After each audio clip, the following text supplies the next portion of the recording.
Winter is coming, but it is quite clear that the ratings are not. So Tony Khan, wrap yourself up. It's going to be a very, very cold Christmas. Welcome back, guys, to Fog Wrestling. We are on the way to the magical day, the 25th of December. Jesus Christ was born. Everything was all right. Not really. Wrestling still sucks. Jesus could be born again, and I don't think it would make wrestling good. But who knows? Maybe AEW will be good tonight. We're going to give it a chance. It's coming at us from the T-Mobile Center in Kansas City.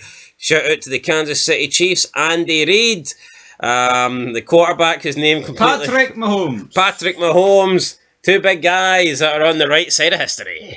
They're on the right side of history. They are, but back to Jesus and all that good stuff. I think AEW would even survive the flood. They'd be on Noah's Ark in some capacity, wouldn't they? They seem like they cannot die. Winter is coming. They should be pushed off the wall. But this company is going to survive them all. Yeah, you know what? Winter is coming. Why not? Like, you know, they did that whole thing with Sting. Why not get Sean Bean on? Here, Sean, can you dress up as Ned Stark one more time? Has he not lost the plot recently? Yeah, well, I think, yeah, he's not. He's on the left side of history. He's been left behind. But anyway, look, forget about Sean Bean. I like him. I'm not going to sit here and bash Sean Bean just because I disagree with some of his views and things like that. Really good. Does not simply vote for Donald J. Trump. Yeah, well, he's entitled to do that. But I like Sean Bean. Good actor. Enjoy his stuff. But it's time to talk about AEW, unfortunately. Could be talking about actors and movies and TV series, but nah, it's all about the wrestling. So let's talk about it. The arena we're at tonight on Wednesday, December 11th. We're not at it personally, but we'll be watching. We'll be watching from somewhere. The arena actually has a capacity of 19,252 when set up for concerts. But because this isn't a concert and because this is a shitey wrestling show, AEW have actually set up the arena for 4,560.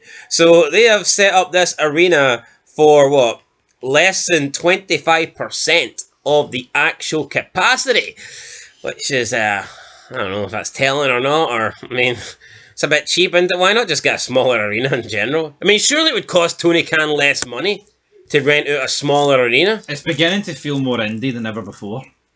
You know, it's just, it's not good. Yo, I think renting out an arena that can hold, if it has a capacity of 20,000, see if you're going to do 15 or even double figures still, if you're going to do half of it, then that's one thing, but less than 25%? Like, what is the point? No, what is the point? You wouldn't get that, right? That's like, name me a big, like Wembley, for example. Let's say fucking Taylor Swift is going to play at Wembley, and Wembley can hold, what should that hold for a Taylor Swift concert? Let's say it could hold 100,000, right? Yeah. If she's only going to sell like 23,000 tickets, then why even book it? Why not book a smaller arena? It doesn't make any sense to me. You argue that about AEW's Wembley shows. Well, no, but their Wembley shows didn't do that bad, did they? The first one not do like 83,000. Can we confirm that number? Yeah, but then the second one did like 43. Tony Khan was cooking the books like Walter White, wasn't he? He should have went to Craven. Yeah, but 43 still, that's only about half of Wembley's capacity. True. I mean, this is a small amount. They do open up the floor as well. But keep in mind, they actually haven't sold 4,560 tickets. They've actually sold 3,954 tickets. So there's going to be approximately, at this point, about 600 tickets unsold. So when they stop seeing tickets. Well, there you go, guys. That's the news here on the sales of the tickets, the contribution of tickets, Tony's ticket money making machine there. So let's go into the announced matches and segments. I should have just called it announced matches because there is no segments. It's AEW, guys. We don't want to give you that. So I mean, I just miss the days when wrestling flowed night. You know, that's the only thing I will give NXT.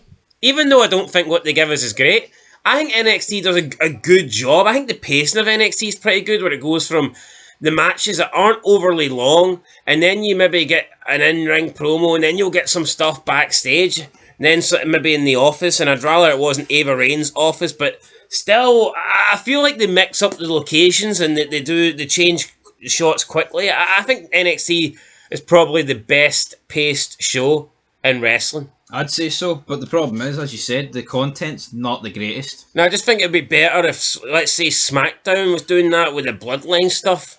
But is that all Shawn Michaels? Is Shawn Michaels cooking? Even though we claimed he couldn't cook a ready meal. Are you ready? Yo, I don't think Shawn Michaels is cooking, but I think he's got the oven of his. I think he's got the temperature of his oven slightly higher than Triple H. He's preheated. Aye. I reckon Triple H is still switched off at the wall. Aye. He's had a power fuse. I don't know, bust or something. Power shortage. Anyway, so what's Tony Khan? He ain't got a cooker. He's just fucking. He's out in the field somewhere with twigs and sticks trying to start a fire. Like an honourable man. Well, anyway, there's no honourable men watching this show. Not even us. Right, let's go through the matches then. First match, Jon Moxley and Pac taking on Jay White and Orange Cassidy. Don't think there's anything on the line here. Just a case of Orange Cassidy needed a body to help him take on the Death Riders, the Rough Riders, whatever they're called. And Jay White stepped in. Jay White wants a shot at Jon Moxley. So here we go. Moxley, Pac versus Jay White, Orange Cassidy. Who are you going for and why? Death Riders every day of the week. Yeah, they're not going to lose this match unless Pac takes the pin, which now I'm thinking of it makes a bit more sense. But how awful was that Orange Cassidy promo last week, by the way? I know. Just a guy that shouldn't have been wrestling. I don't want to win the world title. I just want to make sure you don't have it. Yo, see Orange Cassidy, this guy's no different from like that Blue Cane guy. Cocaine. No, but he's not. This is just a stupid indie fucking gimmick. This guy shouldn't be making millions on TV.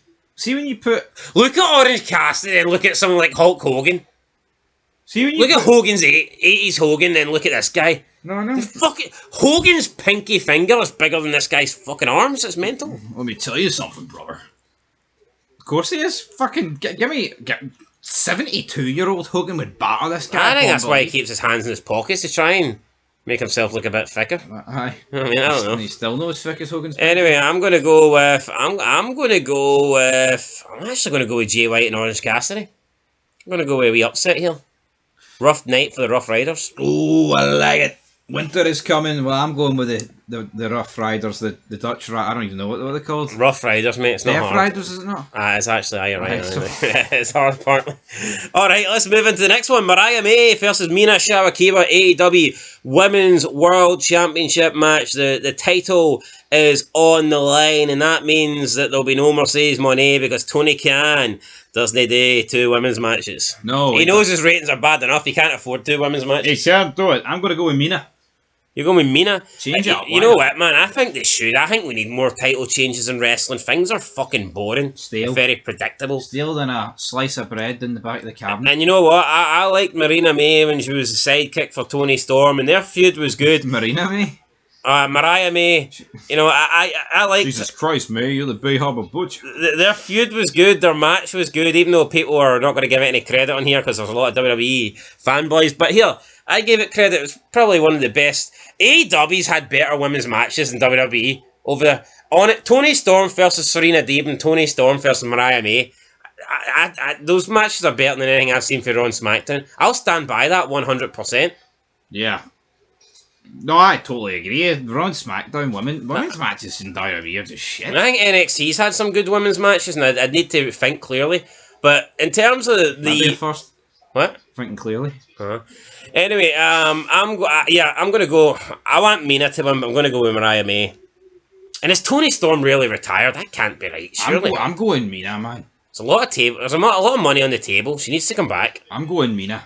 You're going Mina. M-I-N-A. I'm going Mariah. Women's Championship on the line. Up next, nothing on the line but 3 points. Continental Gold Classic League match. Claudio Castagnoli taking on Will Ospreay. I'm going to go with Will Ospreay. I just don't see Claudio beating Tony Khan's golden boy. Yeah, Claudio's already picked up a good few points, so he'll lose some tonight. That's pretty much how it works. We've got Ricochet taking on Brody King in a Continental Classic Gold League match as well. And I could have swore these two already faced each other a couple weeks ago. Or maybe that was Claudio and Ricochet. And Brody King beat him? I thought he did. But maybe I'm making this up. Brody King has main evented 2 Dynamites in a row. Something tells me he won't be main eventing this one. Here, if Brody King's main eventing this one, he's got some serious dirt on Tony Khan. Yeah, but how much dirt does he have on Tony? Like, this isn't WWE, like, where they just don't... I mean, Tony Khan could write this guy a check, man, for about 4 trillion. There's your dirt.